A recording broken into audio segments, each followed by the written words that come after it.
All right, I do believe we're up and running. I'm not quite sure. Only one way to find out.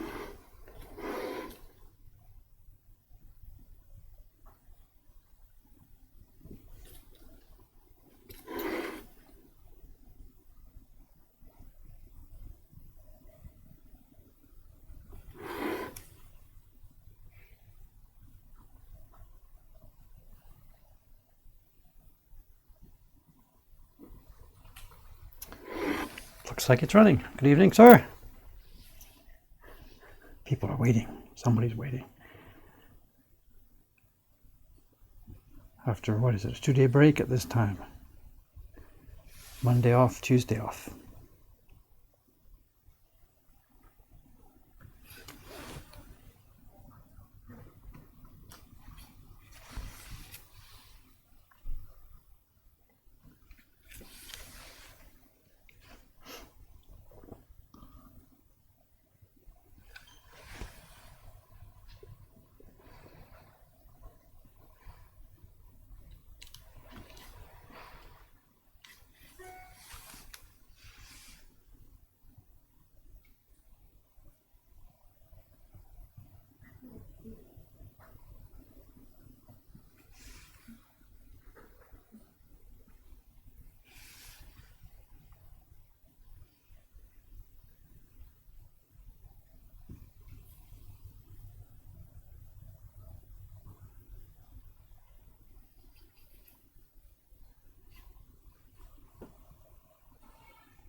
It's a rainy, drizzly evening here in Tokyo. Getting a bit chilly.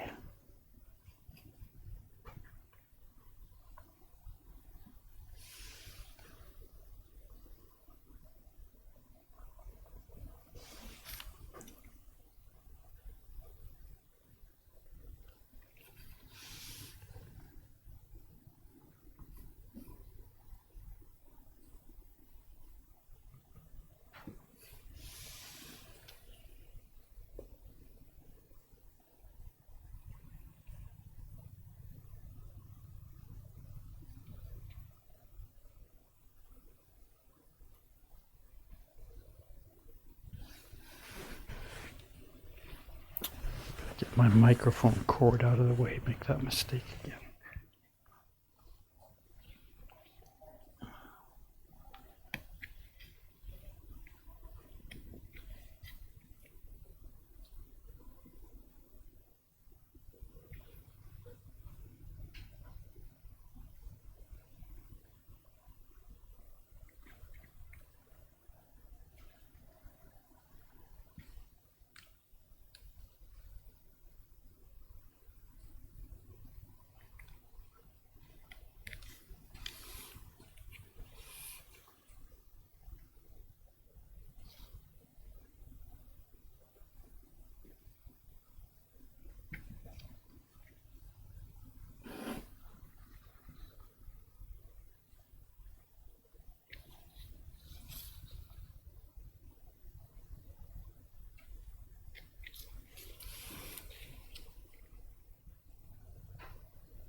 Ohio, 4 a.m., 4:30 a.m.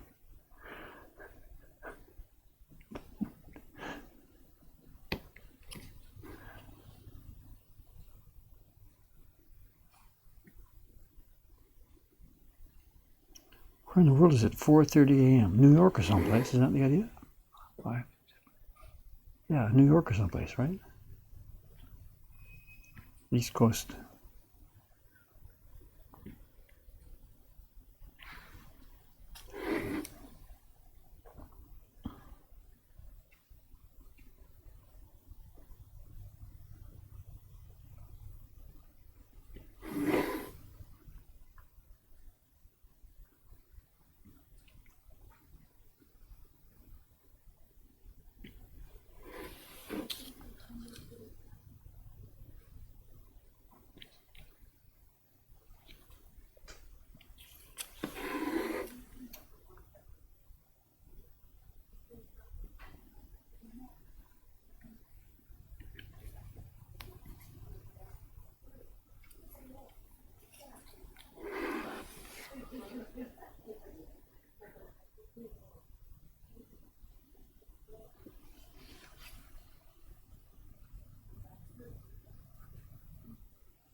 Hey, well done.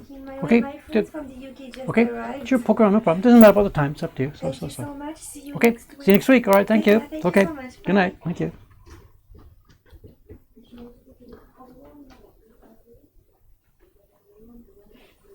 That was the new girl. She started today, or I can't say she started. She's, you know, we're having a look at her, and she's having a look at us to see. It's a French lady living in Tokyo. We're trying to, you know, ramp up the staff here. You know, we're going to need more people come the autumn season next month, and then come next spring.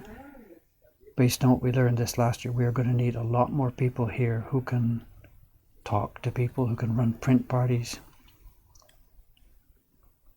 So we're trying to train bit by bit. You know, Audrey won't be a printer. She's not that kind of a skill interest, but we need people to run the print parties.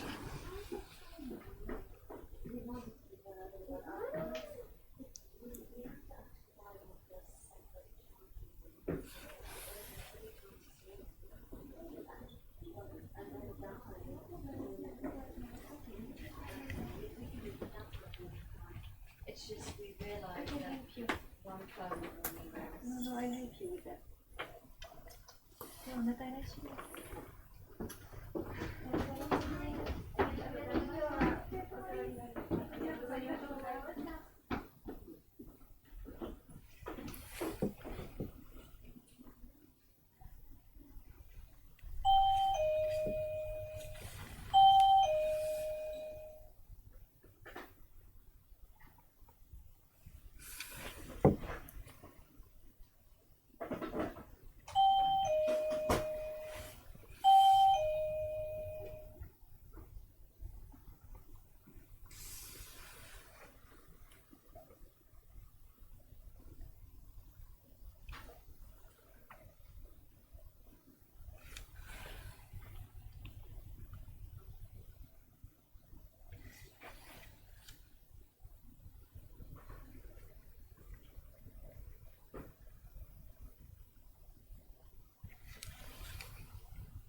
Oops,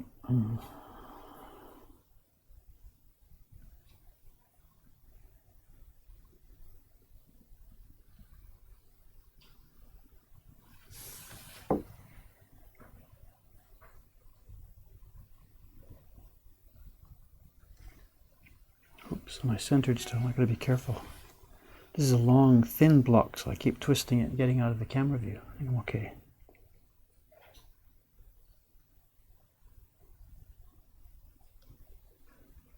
These jagged lines too, not smooth. See the wiggle in the knife here going along these lines. It's a different kind of cutting.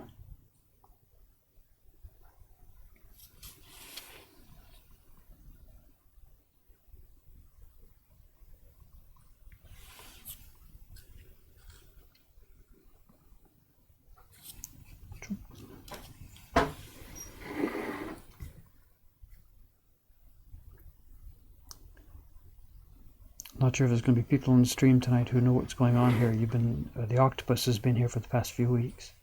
It's still going on, not finished yet by far. But I've had to take a break from that for a couple of days. This might be finished tomorrow. Because this is the subscription print for December, the yokai series we're doing. This is the Kawanabe Kyosai side of the pair. And the young boy who's been carving them for me this year, Chon-san from Hong Kong, he's doing boss number 1 for us right now for the Kickstarter campaign. And we had hoped he'd be able to get that key block finished in time and then move on to this, but it was just too much for him. So he's gone to the priority work, the Kickstarter campaign work, and I'm doing this and stepping in to do this subscription job.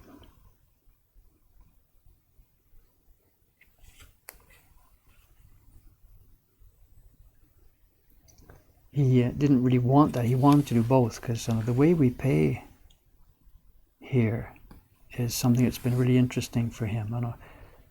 Printers here get paid by the work they do. It's what do you call it? Dekidaka in Japanese. They get paid per sheet. There's a rate for the printers per sheet. It's usually about 16% of the retail price, but it varies from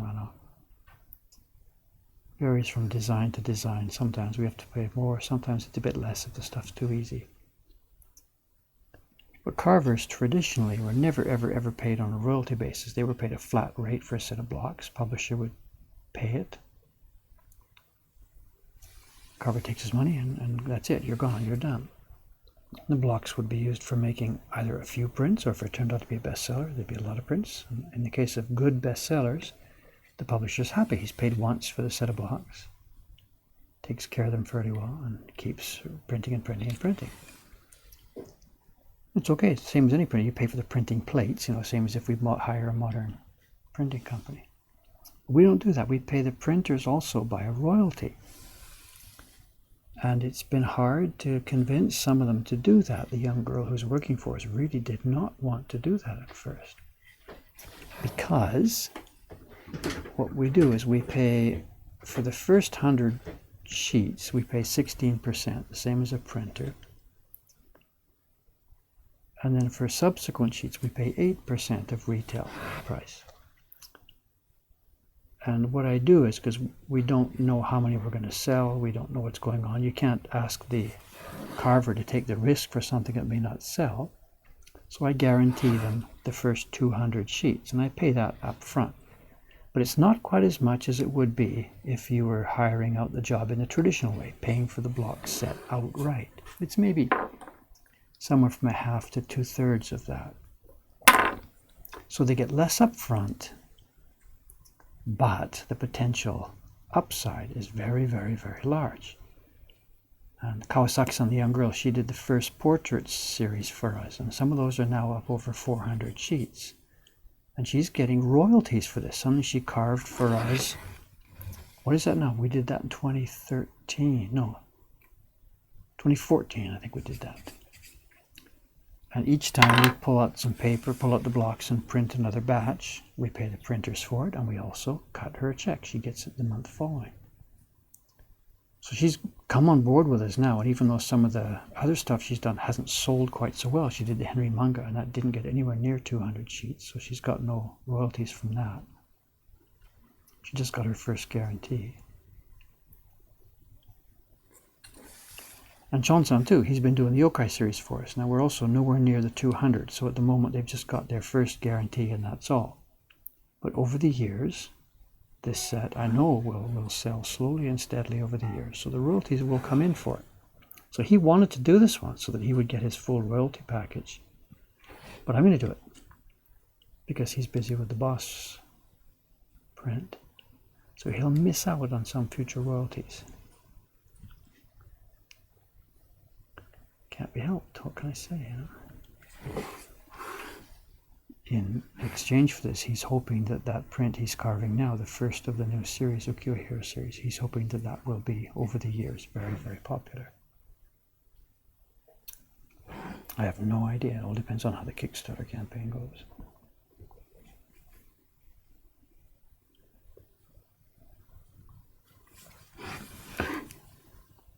And other people in the business here, other publishers who I've chatted with a little bit about this, they think I'm crazy. You know, you don't need to do that. Just pay them their money and they'll go away. You can just use the blocks for as long as you want. That's okay, I guess, but I want to have them feel like they're invested in this. You know, I want them to do a good job. I'm pushing for always strong work. I want them to be invested in this, to think that, my God, if we make this go, if we talk about it well, if we do a good job, they'll get paid, you know. The carving is absolutely the most difficult job in this building. And if we've got no parking lot, but if you imagine an imaginary parking lot for the business, that somebody was talking about the parking lot at Apple with the Lamborghinis and Lexuses and whatever, I don't know. But if you imagine we had a parking lot, the carvers' cars would be the biggest cars, you know. Dave runs his bicycle.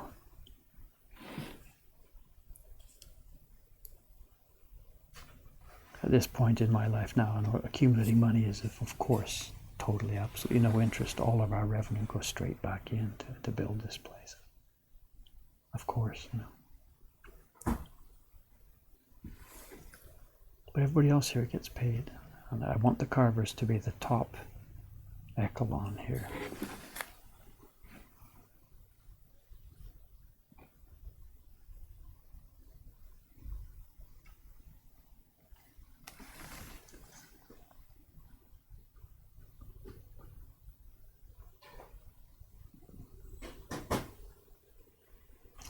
Not sure what that thing is there, if that's a shadow or if that's actually part of his bones. I don't want to take it out, I can't quite see. There's some of this black shadow that's left in the background. We're taking this all out, we're going to replace it with a color block. And that black thing there might be one of those, I can't tell. So we'll save it for now, and I can always take it out after the test printing. I don't think it needs to be there.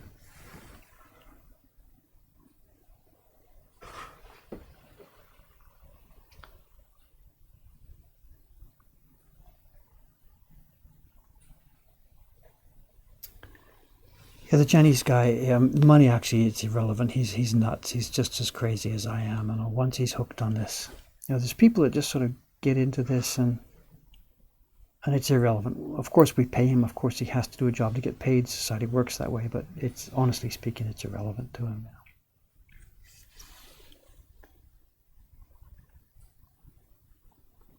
now. And we're not really, I should be careful what I talk about with him, because he's, he can work for me in Hong Kong.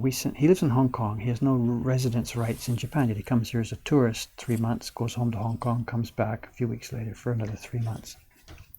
And while he's in Hong Kong, he can legally work for me. It's, you know, I can hire overseas people to do whatever I want. It's a free business, you know.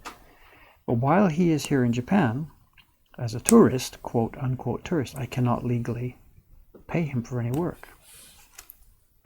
You know, tourists can't work here, and they're really quite strict. If we were sort of caught in this, it wouldn't be, you know.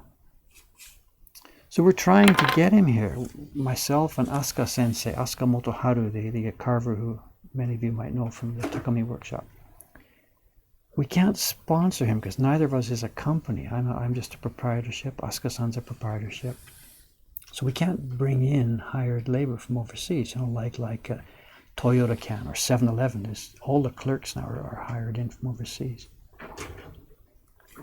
But we're trying. We've put an application together, which he has taken with him back to Hong Kong. He's going to go to the Japanese consulate or embassy, whatever's down there, and try and swing a culture visa. We've put together sort of a plan that he will present to them. David has got a 1-year plan for this young man to study traditional Japanese arts and blah, blah, blah, blah. And whether they will bite or not, I don't know. It's not like we're trying anything evil. My God, this guy wants to learn a traditional Japanese craft, But because I'm not a registered college or whatever, we can't do it that way. So we'll see, whatever. We put together a package that talks up what he's going to do for us over the years, and it also talks up me. I talked this morning about the recommendation from the emperor and all that stuff that I got years ago. So we put a bunch of clippings in the package that reference these things, and maybe the guys in the immigration will sort of, or if we happen to get the particular immigration clerk who looks at the file who has seen a TV program about me or something, I don't know. Anyway, if we make it, we make it. If we don't, we'll just try again. And once he's here legally, assuming this happens, and that's it, he's on board. We've got a bench already, bench space worked out from upstairs.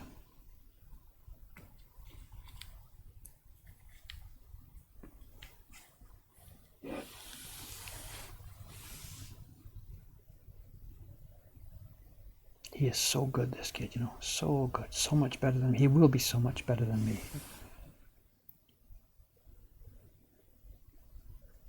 Again, I don't know how much I repeat myself for different people who are watching, but he's learned by himself over the internet, watching my videos and stuff. And now that he's here, he came originally to me to train him and teach him, and I said no, not through any evil reason, but because I myself don't do the classical good, strong techniques. So while he's here on his tourist trips, he's working with Asuka-san, the man I mentioned earlier, who is a classically trained carver here. So we're giving this kid the best of both worlds. He's got the forward viewpoint and the interesting viewpoint that we're running here. And he's getting classically trained. And he's holding himself to a really strict standard. So he is going to be good. Okay, where's next? That's the rib cage done. Where do I go from here?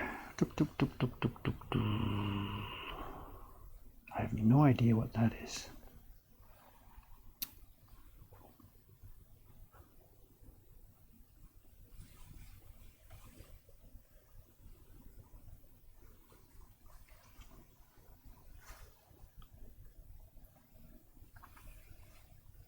Let's do that sword, I guess.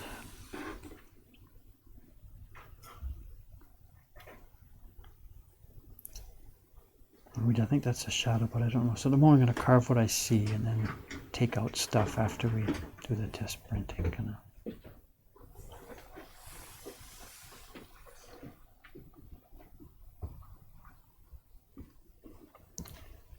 We'll finish, Shiba-san? Okay, thank you.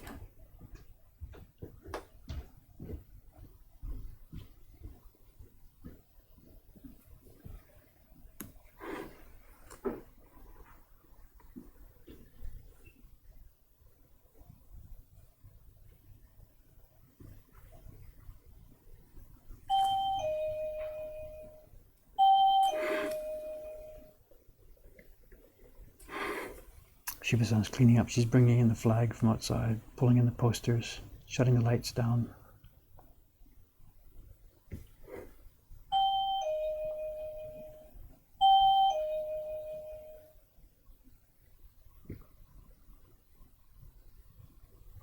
She's a good one. She's a really steady, hard worker.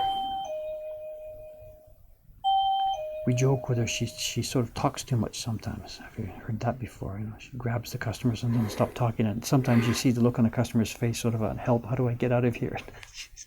She's not trying to sell him anything, she just loves explaining all this stuff. So we have to sometimes step in, and Shiba-san, maybe another guy would like to move on, and she's all apologetic.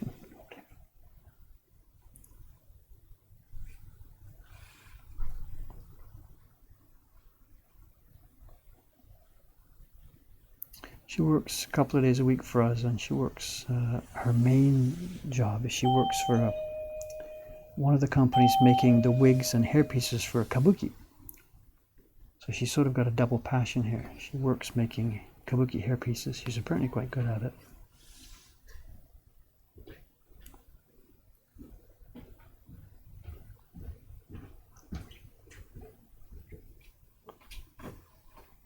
Shiba-san, 今日オードリーと話した間にカタログワンピースのプログラムですか？プログラム、はいはい。この中に渋さんが作ったカツラとかなんか写真出てる？うん、あるある。あ、ごめん、今5単って。はい。自分が作ったものも出る？まあ、会社のみんなで作ったから、私も作ってるし。Okay, let's take a tiny break from carving here for a minute, just a sec. Let's switch the camera over, just a moment here. We got a picture? This is Shiba-san. You've heard some of it. Can you move in a bit in the picture? So, 見えるかな? I don't know. As I said, she's also been working for a company that makes kabuki hairpieces, wigs, what do you call it? Katsura, whatever. So. And at the moment, there's a new super kabuki, right, to show? They've taken the... トラディショナルじゃなくて、現代のとミックスしたやつです。そう、One Piece はない。アニメから、それからコミックブック、漫画から。漫画、アニメ、歌舞伎。Great, whatever. So One Piece, the famous thing, they're doing it in super kabuki right now, and it's a big deal, でしょ? 東京、大阪、福岡とか、そう。There's some shot of all the cast, whatever, and she is involved in 渋さんの作品か。中にね、もっと大きいのがある。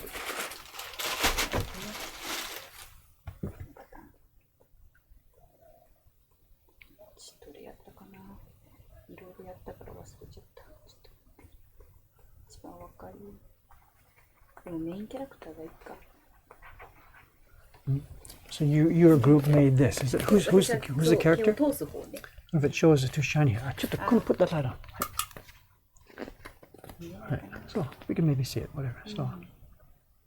So this is her first, I don't know, first love. But that's your main job, でしょ? そう、まあ今のところね、今のところメインジョブになっちゃった。It's interesting enough for her that I can't tell her quit that stuff and come over here because she wants to do that as well. It's interesting, So. これヒゲもヒゲと頭両方。So she's made we can see it. She's made the hairpiece and the beard. It's all. 人間の毛から作った？これは多分そうですね。人間の毛だし、あとはちょっと人工的なもの、河川って言って、ちょうどそれの習慣みたいな。Okay. Some of the stuff she's made from real human hair, some of them, and some of them are made from artificial fibers. Whatever she's also saying. そう、オリジナルのね、そういうやつとか。Okay. いっぱい。そう、この中にあるもの、ほとんど。She's mixed. Part of her work is that stuff. She's also working here in the print parties, but also she wants to make her own prints. So your own prints. So you can't tie them down. Just quit that stuff. Just come and be a printer. It's not going to happen. So. 早く木版画だけやりたいですよ。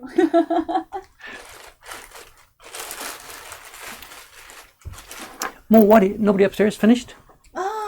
靴ない？靴ないです。じゃあ、アミさんも帰りました。シリさんもsupposed. Okay. 帰りました。I'm by myself. So they're all gone. She's the last one checking out today. So I better put the camera back. Where am I? Chuko.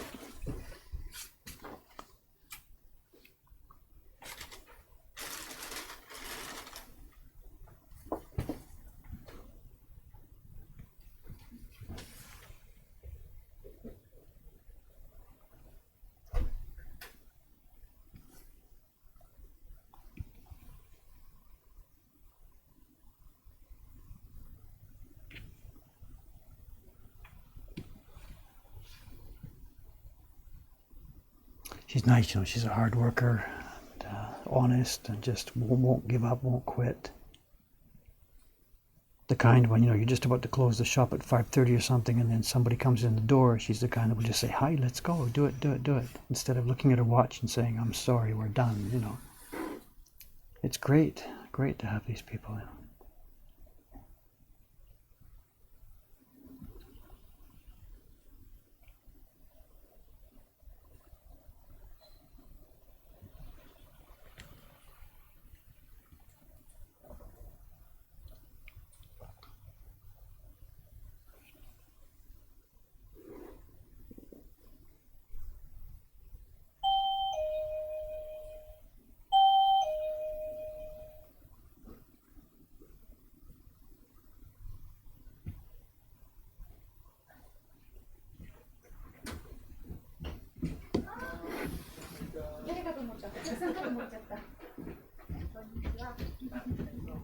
おー、土井さん、そっか。千葉から。青山さん、good morning, hello. ハンギなど。はい、こんばんは。whatever, good morning. I'm just waking up. そう。今ストリーミングですね。面白いハンギ見つかった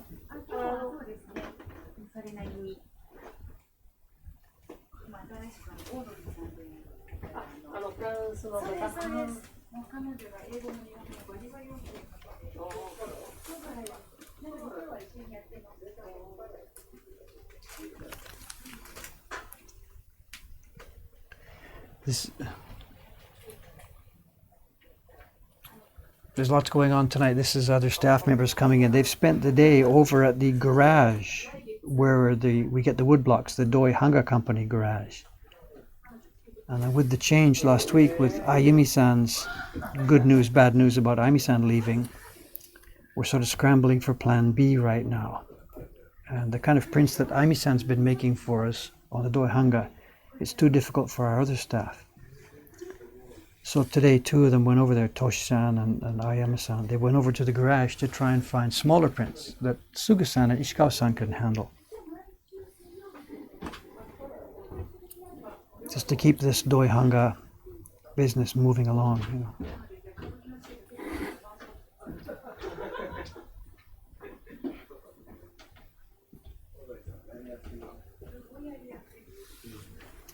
Hangi いっぱい持ってきた？いや、4種類かな。はがき？はがきだけですよ。大きいのは持ってきて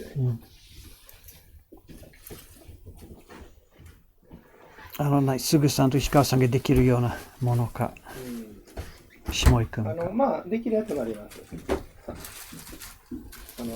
墨だけのやつもあるし。墨だけ？竹と船かな。墨だけ、墨3色ぐらい。やつと、これが、これ、まあ、できそうでしょ。適法？適法です。They found the blocks for some of the old Doi Hanga prints, some smaller ones. And like I said, now that we're having to scale down with the Ami-san gone, we're looking for some simpler prints. So.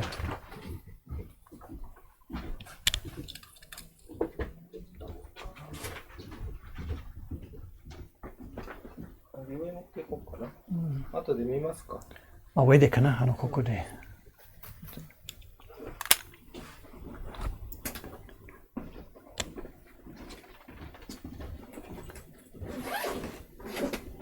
じゃあ一日中。いや、お昼から。お昼から。そっか。ビデオもう撮ったんですか？ビデオ撮ったんです。はい。撮ったけど。引いて、ワイドの画面がないな、撮ってない。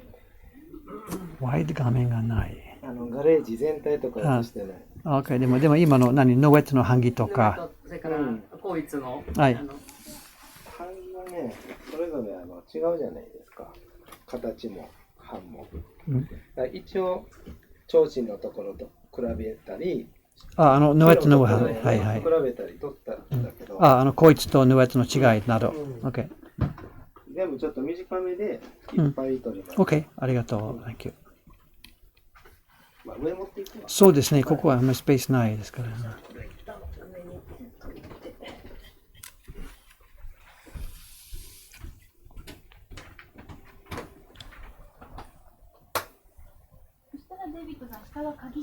OK、お願いします。そう。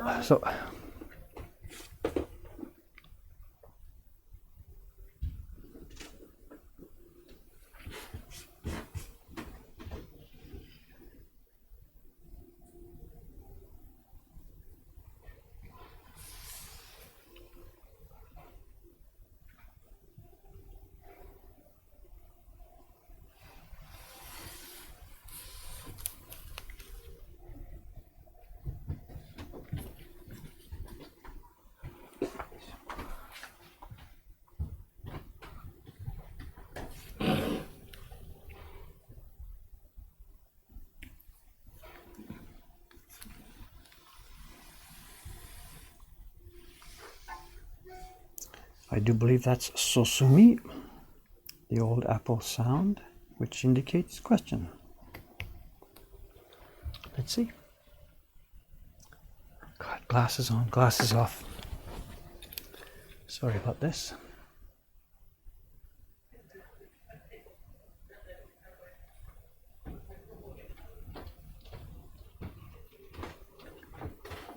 Yeah, interesting question. I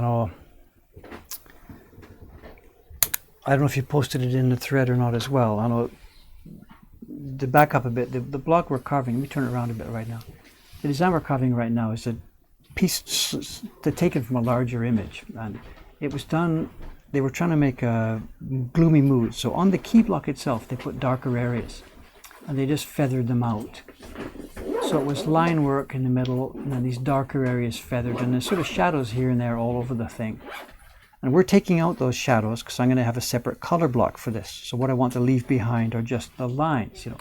And you can see, I want to carve this horse's leg, hoof, but I don't want to carve this stuff. And the question here is, it's interesting, how do I, if I had been sending this out to the Chinese boy, how do I tell him what I want? And do I trust him to say, you know, if I just tell him, take away the shadows, will he understand? And that's a good question, because we've got already in one trouble. We're carving boss number 1, boss number 2, and boss number 3 right now. And boss number 2 is one of Jed's designs. And how can I explain this in words with no image here? Anyway, there's lots of areas that it's really not clear. Should they be left on the key block or should they be left on color blocks? So Yumi-san, the young girl who's doing it for me, she and I sat down for God knows how many hours, 2, 3, 4 hours, I guess. I went over to her place.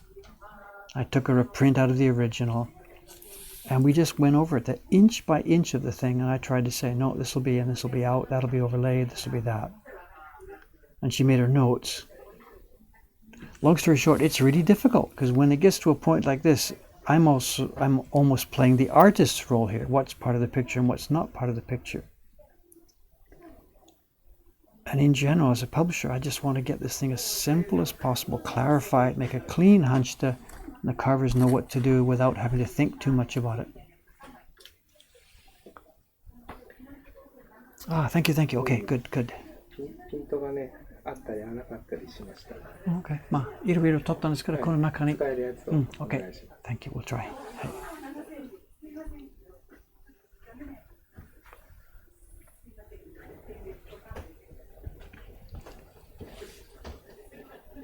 6 conversations going in at once.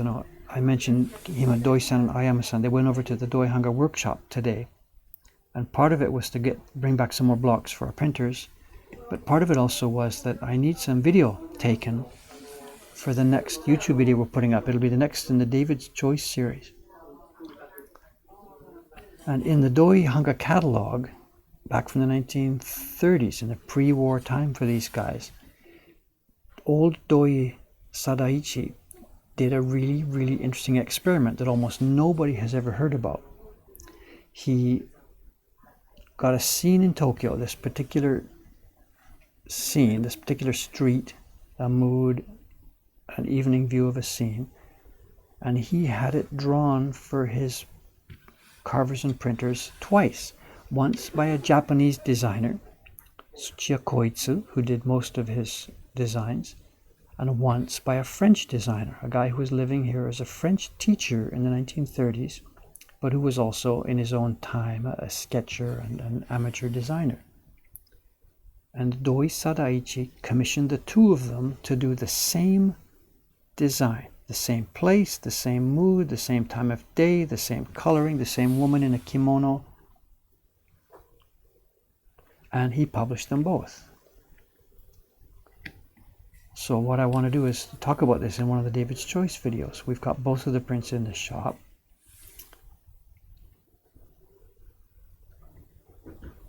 And there's a number of things to talk about. The French guy's design, the line work as opposed to the Japanese guy's line work. The French guy did it with a pen. The Japanese guy did it with a brush. All done? もう取っていいです。そう、いいよ、いいよ。No problem. Okay, no problem. Thank you. Okay, good night, Shiba-san. Thank you very much. See you next week. Shiba-san, probably. probably stream people are saying good night シブさん good night シブさんだからこの人たちにもお休みをちょっとなんか Good night でいいんですか just see you later whatever good night Good night, thank you. They can't see you. Good night.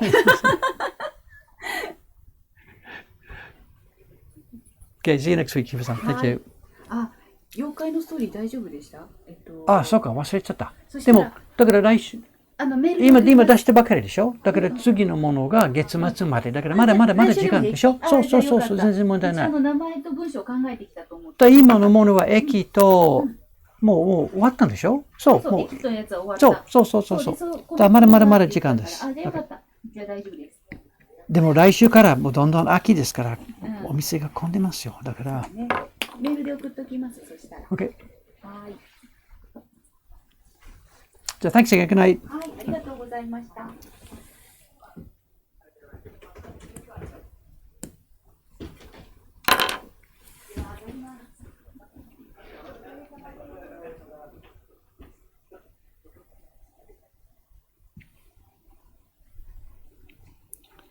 She's got a long commute too. She lives out not too far from my house out there in Ome. So for her it'll be like a 2.5 hour trip, home tonight. 2.5 hours one way. You guys are off? Okay, ごめん guys. 今日夕飯時間ごめん。じゃあ後で半切とか。まだ月曜日やります。それからコーチさんは OK ですか？アミさんの話とか。そんなに細かいことまで話してないですから。OK。大丈夫です。そのうち。そのうちですね。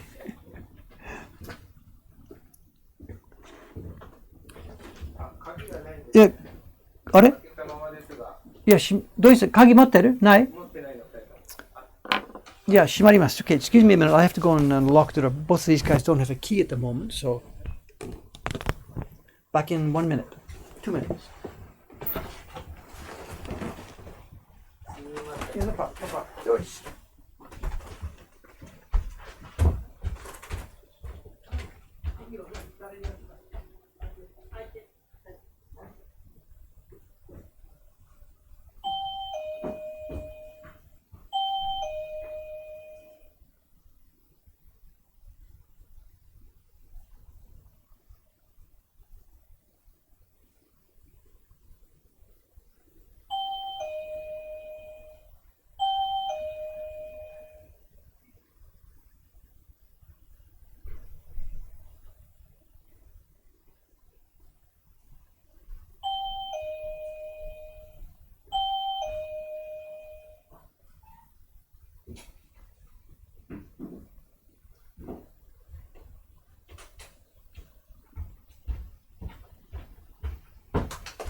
This is the best part of my day.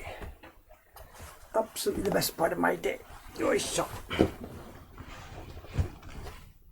That sounds a bit funny. Not that I don't like those people, of course, we're good fun. But what I mean is whatever the things close, the demand stuff is done.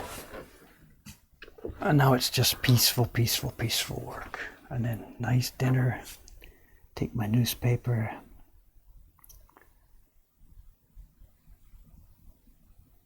Honestly, it's the best part of the day. Am I on? Are we up? Seems you guys are okay.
too deep there. Can't be helped. It's okay.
What's the question here? How long will the VS Yokai?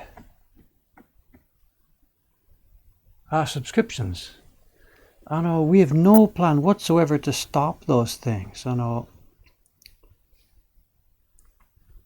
there's no panic. And if you said like whatever, you can't do this right now, don't even think about sweating it. The blocks are in wonderful condition. They're very, very brutally hard cherry wood. Our whole policy is try and keep the prices, whatever, I can't say they're low, but whatever, reasonable. And keep them available as long as we can. Suga-san upstairs, she just brought me, she finished her batch of the current yokai a couple of days ago. And the girls in the Ome workshop have been in touch with the printers here. Because of the recent YouTube stuff, and also perhaps because of Twitch has given us a bit of a boost. There's been a bunch of new subscriptions for the yokai series over the past couple of weeks. And they're getting low now on the first ones, the first pair, 1 and 2 and 3 and 4. So the Ome people have given me a heads up, Dave, in a few weeks we're going to need some more of these. So the blocks have come out, and next week Suga-san will be printing again the number 1, 2 pair. And we plan on doing that. Period. There's no rush to get these prints. I know question comes up, are the next ones going to be the same quality as the first ones? And whatever, we're going to try and do what we can, Blocks are nowhere near worn. They're just starting to get warmed up even. 100 and some. What have we done? 130 copies each, I think, somewhere on there. So don't sweat any of these subscription prints or the Heroes prints or anything. We intend to keep them in print as long as we can.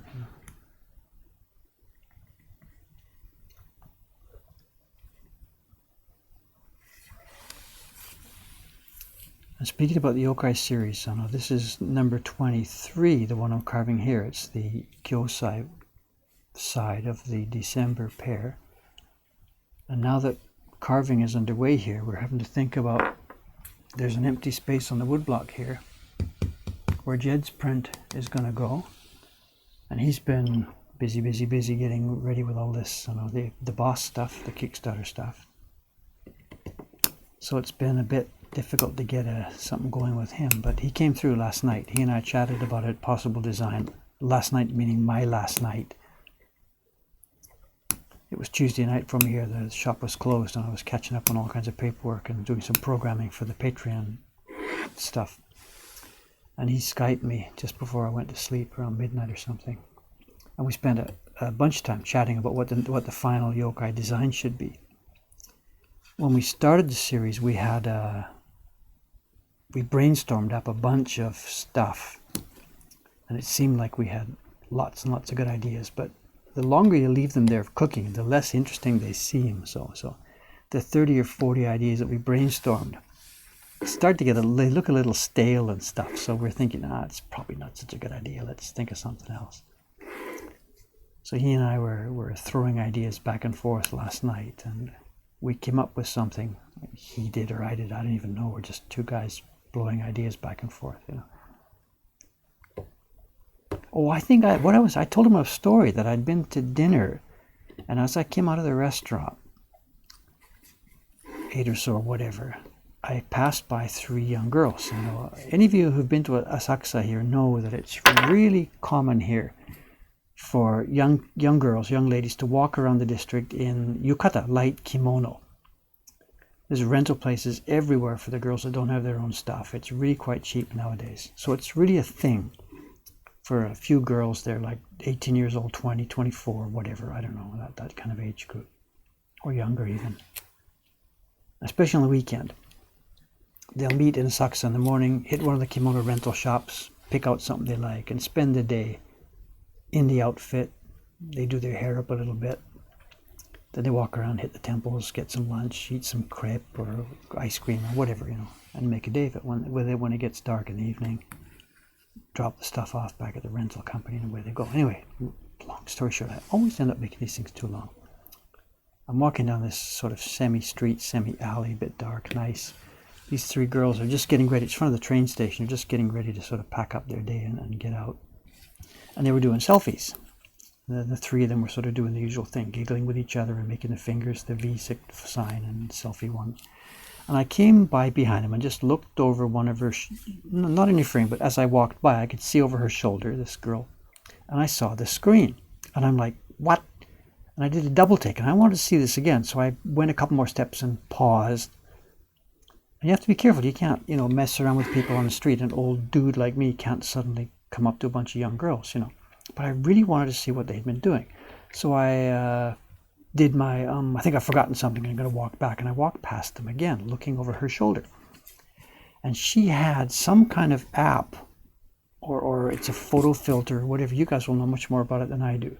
That turned her face into a kind of a chibi face. The head was big and the body was small and the eyes were gigantic anime manga eyes. And this was happening live in full time, in real time, as she moved the camera around and giggled and did this and did that. And it was fantastic. It looked so cool. And I thought, should I? And I lost my nerve. I was going to ask her, can you take a picture of me with that thing, But I lost my nerve. I didn't have I couldn't ask them, little girls, these kids are little girls. So I just, walked on. So anyway, that was in my mind when we were talking to Jed. And I told him a story about this. And he says, that's nothing, Snapchat, whatever, blah, blah, blah. There's all kinds of stuff like this, I said, okay, nothing to you, whatever. I'd never seen it before. But whatever, let's toss this idea into the mix for this final print of the yokai series. He says, what do you mean? Whatever, just let's play with the idea. It's brainstorming, Dad. Whatever, don't say no to brainstorming. Just brainstorm. Suppose there was some kind of yokai in modern society that isn't a physical, monstrous yokai drooling and with hair and all that kind of stuff. But suppose there was a yokai that, lives in the phone or whatever. And when you're trying to take a picture of yourself or something, and he jumps on the idea and says, oh, you mean like it's a yokai filter inside your phone, and so whatever. So he grabs his pen and starts drawing and scribbling, and I had to check out because it was late. I had to go to bed. It's okay. And once he's got the idea running, my part of it is done there. So I left him. It's my evening. I'm going to bed at midnight here. So for him, it's 9 o'clock in the morning or something. So anyway, he jumped on it. So I get up this morning, and in my inbox, there it is. There's the final design for this year's series. And yeah, that's what it is. It's I don't know whether it's supposed to be an actual yokai creature living in your phone or whether it's a yokai spirit or whatever. And that's the image. There's we were chatting about it before I went to sleep. How do you do it as a selfie? Because we want, on the print, we want to see the person whose picture is being taken, and we want to see the image on the screen, the way this thing has been transformed. And so there's no easy way to do that with a selfie. You're looking one way at the person, or you're looking the other way at the screen. So I threw in the idea, look, no problem.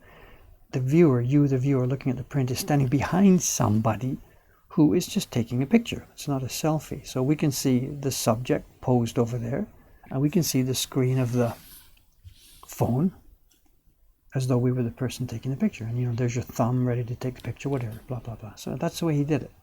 So we see the subject, and we see the transformation due to this yokai. And that'll be the final print this year. And as usual, he's drawn it way, way, way too detailed and fine. He just can't turn it off. You know, he's working on some giant IMAX screen that's as big as the table. And he fills it, and we're trying to make this thing at postcard size. And he says, "Oh, you guys can do it. I know you can carve anything." And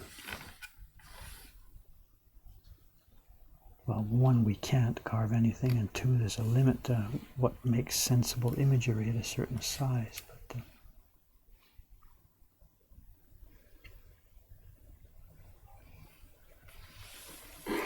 So we may lose some of his detail, but we've got the thing in the can now.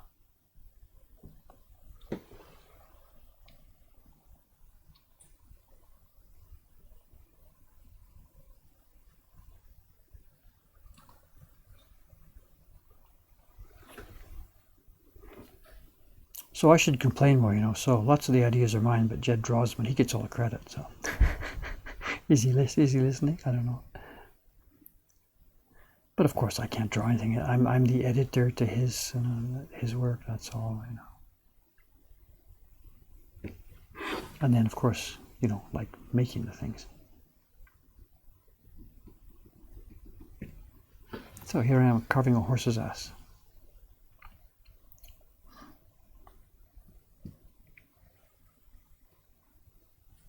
Actually, it's funny I say that, just at exactly that time. We talk about Jed's designs and my editing and stuff like that. And when we did the Hero series at the first Kickstarter campaign back in 2012, we had this problem. One of the designs, the third one we did, Legend of Zelda character, famous Legend of Zelda character. He posed the character in a quiet moment playing an ocarina, which I guess was that one of the tools that comes up in the game, I don't know. But he had the character with the character's horse, and the way he had it drawn, I gotta be careful, it sounds like I'm insulting the guy. It's not true. Just this is all part of the process: sketching, drawing, sketching, drawing, sketching, drawing. And we had the horse posed that a good chunk of the picture, on whatever, a quarter of it, whatever, was the horse's rear end facing the viewer, and I complained about that. And I think actually he had some trouble with my comments, whatever. I don't remember exactly, but back and forth. I think I just ended up saying, Jed, they're not paying to see a frickin' horse's ass. They want to see Link, you know, so rearrange it a bit. So he pushes the horse back into the background a bit.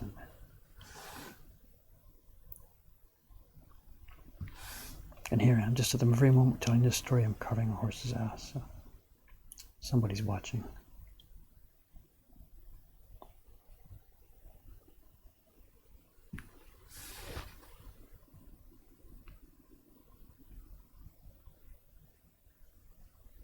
This is dangerous. This is a really hard stripe. You can probably see the color difference. In fact, it's a hole, yeah. When I was pasting this thing down, obviously I had to work it out so that the bad piece of wood fit the open spaces of the design. So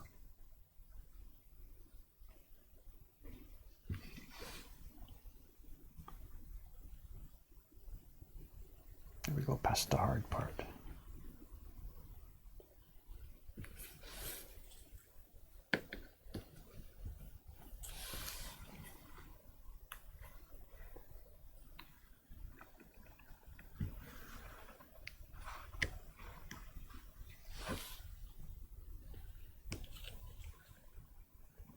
Yeah, it's hard right here. Be careful.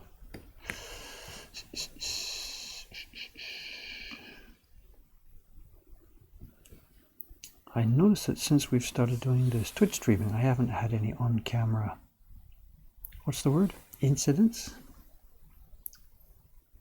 AIM. What do we call it when I was when I was a young skydiver? We had accidents, incidents, or malfunctions. I don't think I've had any since we've been doing these streams.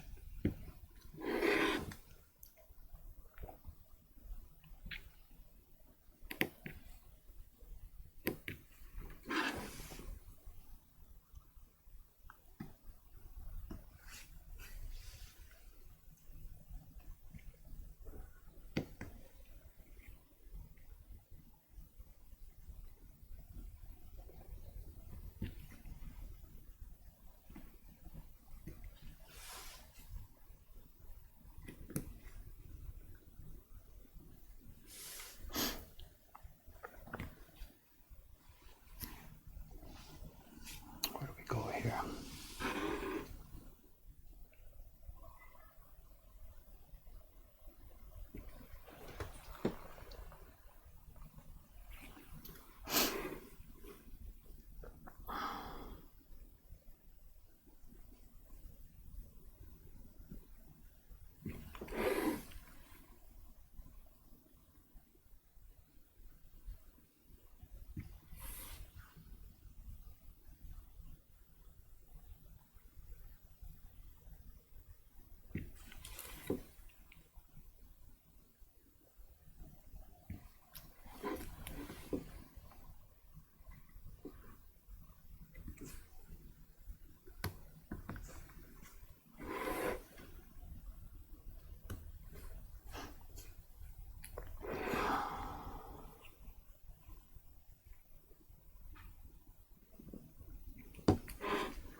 Again, in case anybody's curious, I'm cutting away the black here. This part, the black background is not going to be part of our print. We're going to print the background in color. Whereas the original was done with a black tone, which is on the same block as the key block. So we're getting rid of it here, so don't panic. I'm not making a mistake here. We're just going to leave the outlines of the skeletons and the horse.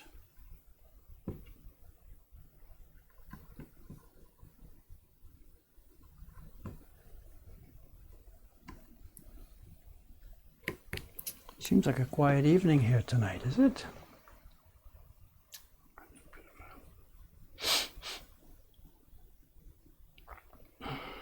Japanese, what do we do? Skydiver? Yeah, I was a skydiver back in,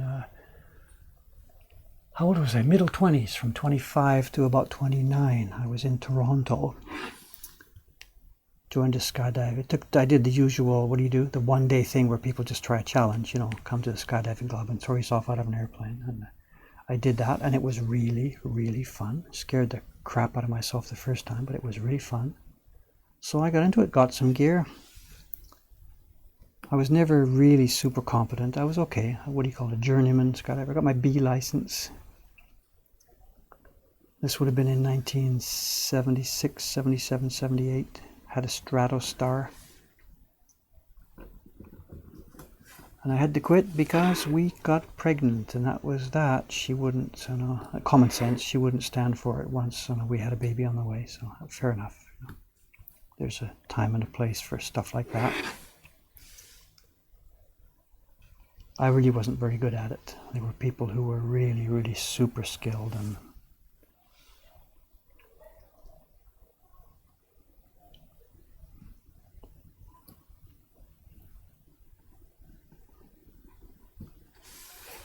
I think I have 180 odd jumps. I don't know. Dig out my old logbook one day.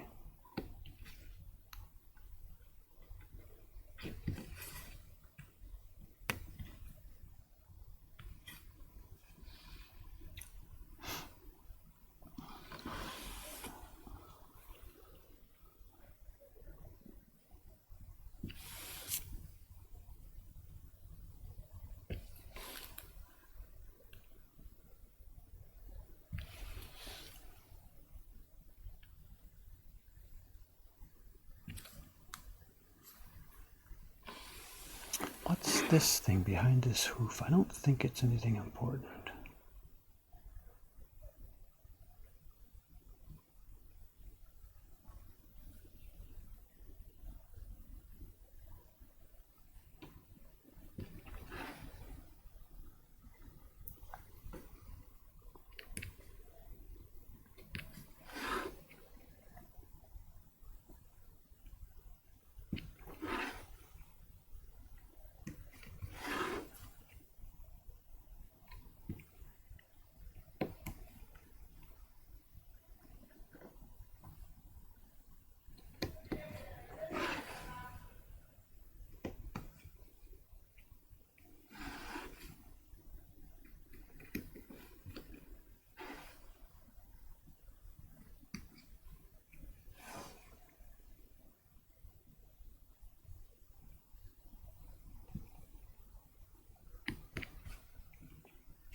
Baby's bounce, yeah, right. Tell it to the wife. It wasn't that we had a baby, it was that we had a baby on the way, and that was all she needed. And it was fair enough. I was on board with that, you know. I'd had a go at it, I'd had good fun.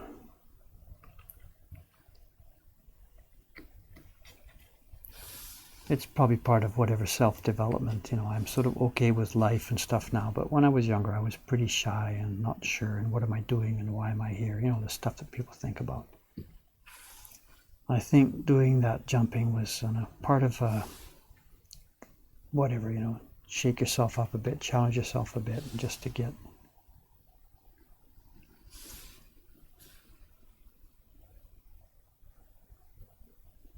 not sure now at this stage. I can't remember what I was really thinking, but it was a good help. It was a big boost, you know.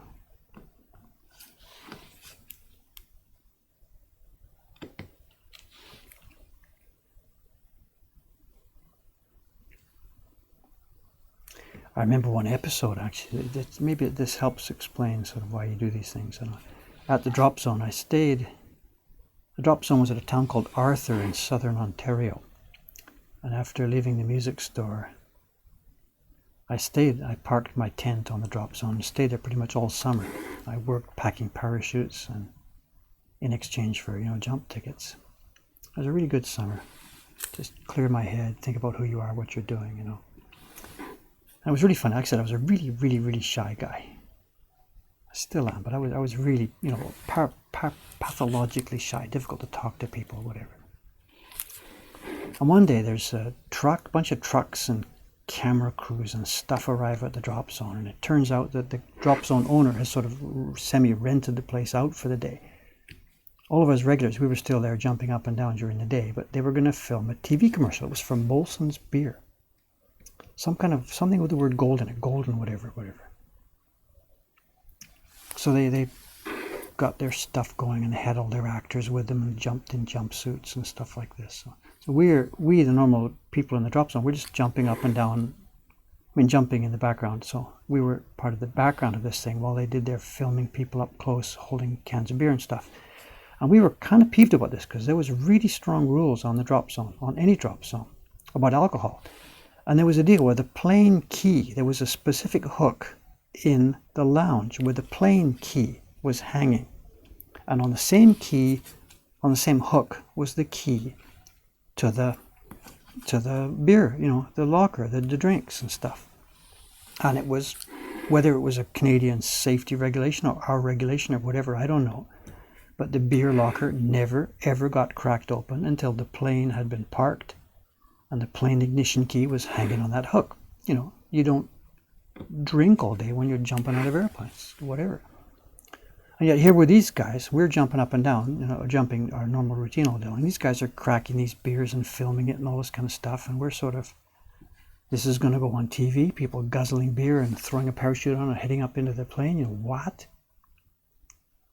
whatever, out of our control, nothing we could do. They weren't drunk, but I mean, they were filming a beer commercial. Maybe the cans were full of water, I don't know, no idea.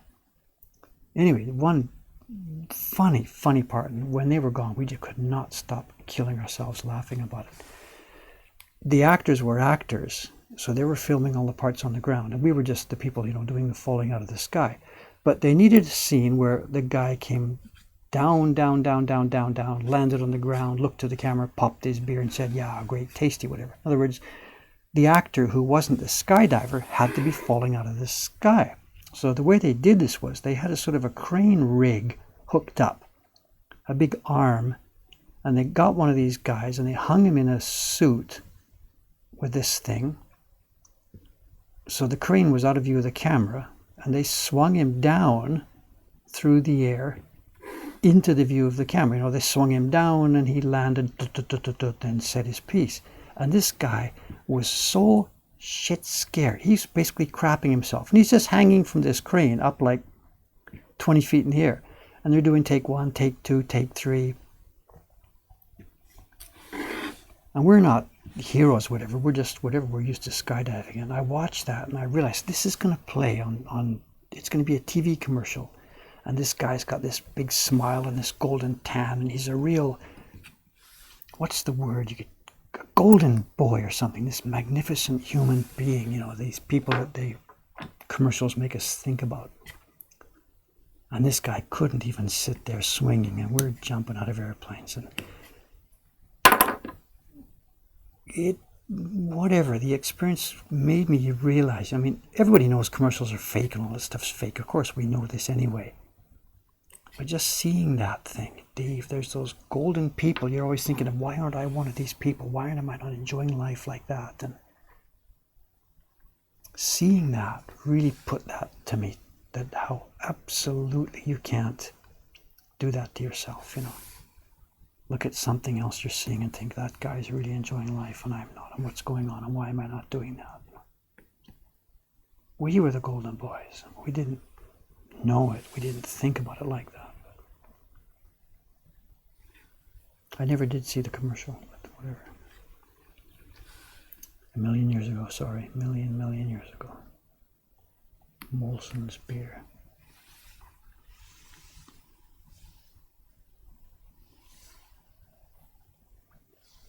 Where's next? Let's go around this horse before I get lost.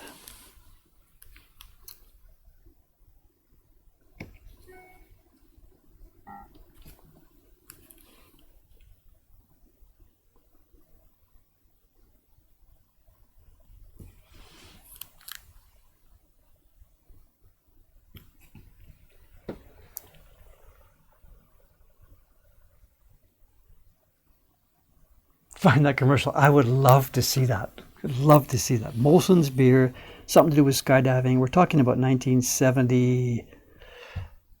Give me a minute here. I'd have to bring out my logbook to give you the exact date. This is going to be 1978 or 79. I'm sorry, sitting here right now, I can't pin it down, but yeah, it's the internet era, isn't it?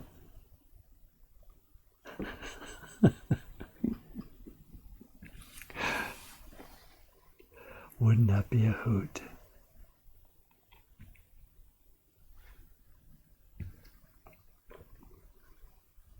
I wasn't in the commercial, nothing to do with me. I might have been distant background or something, I don't know, but I wasn't in it, just so you understand.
I spent that summer, as I said, packing parachutes. You know, the jump zone like that makes most of its income from the weekend people, the people who come by to do the, you know, try parachuting. They saw a pamphlet somewhere, you know.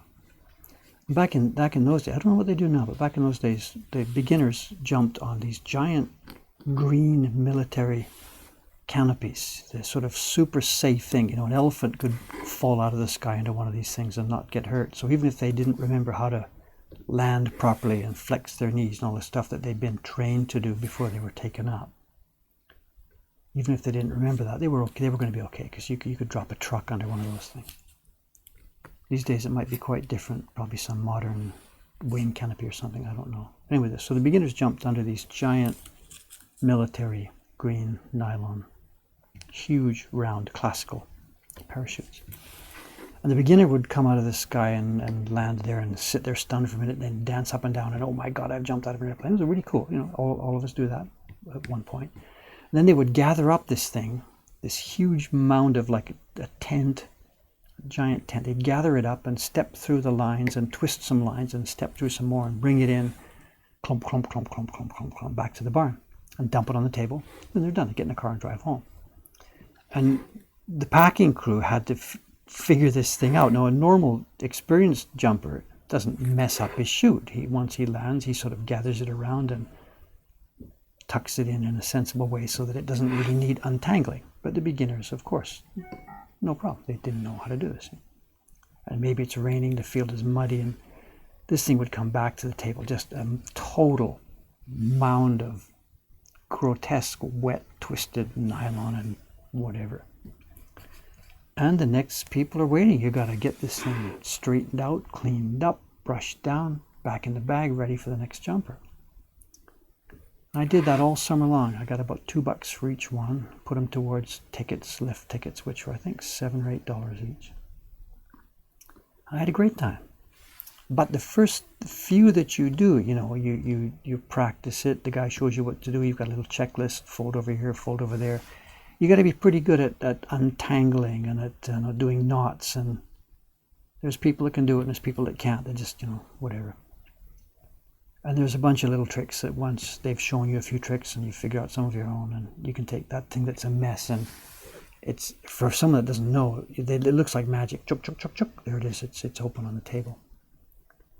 But that's the easy part. Then you do your inspection checkpoint 1, checkpoint 2, checkpoint 3, fold here, goes back in the bag. And the last step, it goes back in the bag. You sign that thing. You sign it with your name. And there it is. It goes on the rack. And someone's going to pull it off the rack, throw it in their back, and jump out of an airplane. And that, to me, was scarier than the actual, you know, you're on your own, you do your own thing, you decide to jump, whatever, you screw up as you wish. But somebody else comes in there and they pay their $10 or whatever, and up they go, and they don't know what they're doing, and the instructors train them. And that thing's got to open, you know.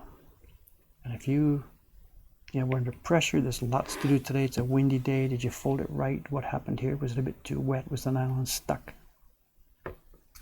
That thing has to open.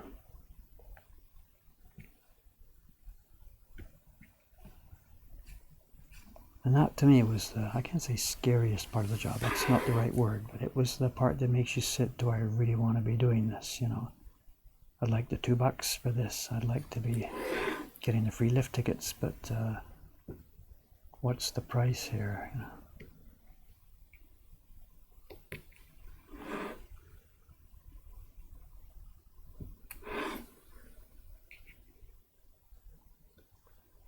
And of course, the drop zone owner wasn't stupid about this. They don't just let anybody do this. You know, they check you over, train you, check your work until they, you know, he knows what kind of personality is involved with.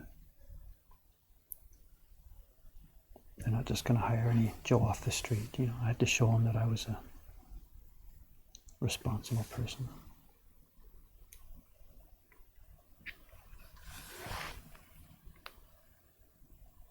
Yeah, for the first few days when you're doing it, you know, you try not to look who's picked mine and who's jumping with mine, and are they jumping right now and I don't want to watch. And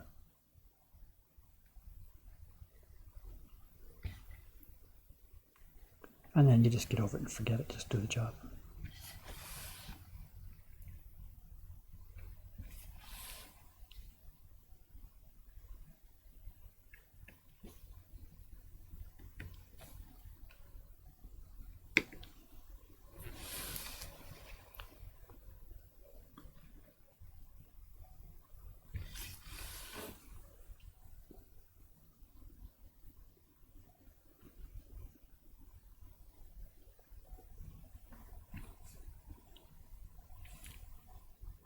Can you hear the shamisen in the background? I don't think so. It's pretty faint. It's the antique shop next door. We've talked about this before. You know, they have various old stuff in there. And the woman, the wife of the guy who owns it, well, the woman who owns it with her husband, she's been taking shamisen lessons recently. She must be sitting there practicing. I don't know what time it is now. They've probably closed the shop and she's practicing. She's a really nice lady. So quiet, soft-spoken.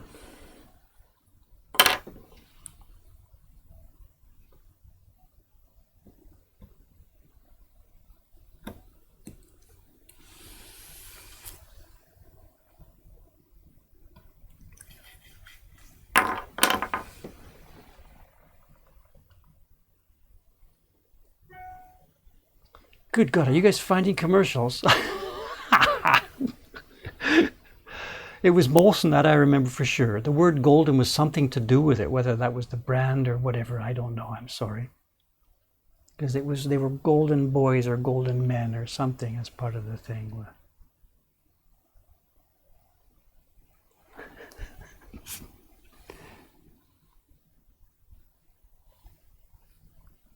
Where am I? Lost track of where I am now.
Pretty thin there, not much left on that one.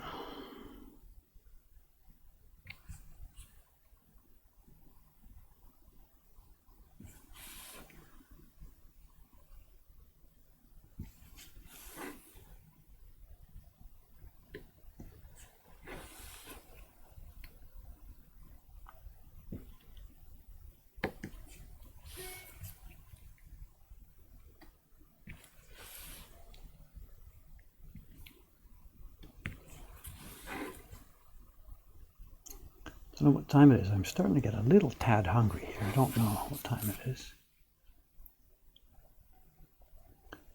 What time did I start? 5:30 or so?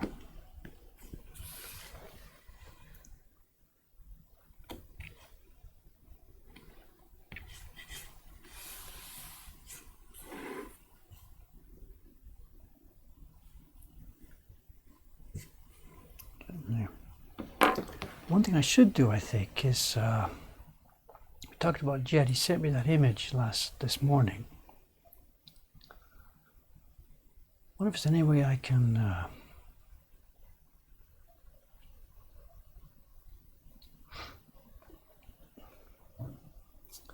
yeah, I think I can do this. Hang on a sec. Excuse me, I'm fooling around here. I'm going to get this image that Jed sent me. This is the Photoshop version. This is not a woodblock print. This is, going to become a print. This is his design, and it's too detailed at this point. Let me see if I can pop it in here to the. Bear with me here while I try this just a minute before I head off for my dinner.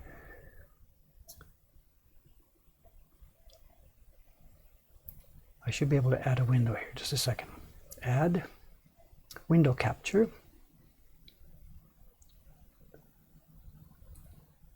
Call it Jed here. Window.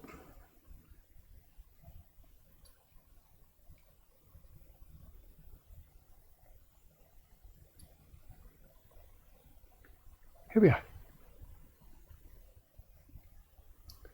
How do I do this?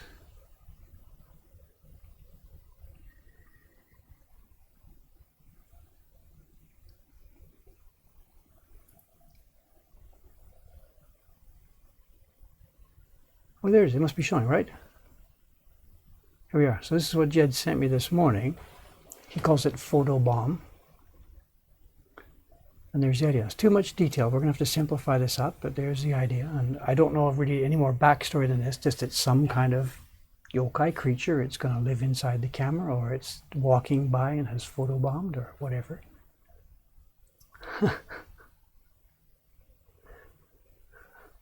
He keeps drizzling these things out to his Instagram channel, so it's my turn today to drop one of these off. So, okay, I see it's well after 7 o'clock. I've been here since 5:30. I am getting a bit hungry. The schedule for this thing, I've got this yokai to finish. We've got, actually it's coming along pretty well, Let me zoom back out. That's where Jed's print will go, on this side. That's this one, and there was a bunch of skeletons. I think there's one skull left. There's a horse thing. So I should be finished tomorrow morning if I can get a good session tomorrow morning. Depends, I haven't decided yet whether to carve outlines around the outside or whether to leave it as a blank block. I'm not sure. So that's it, the schedule. It's Wednesday night, tomorrow's Thursday. I'll be here at the carving bench, Tokyo time, 8 o'clock for another hour-and-a-half session before the shop opens. Whether I'll be back tomorrow night for another session at this time, starting 5:30, I don't know. It all depends on how busy the shop is.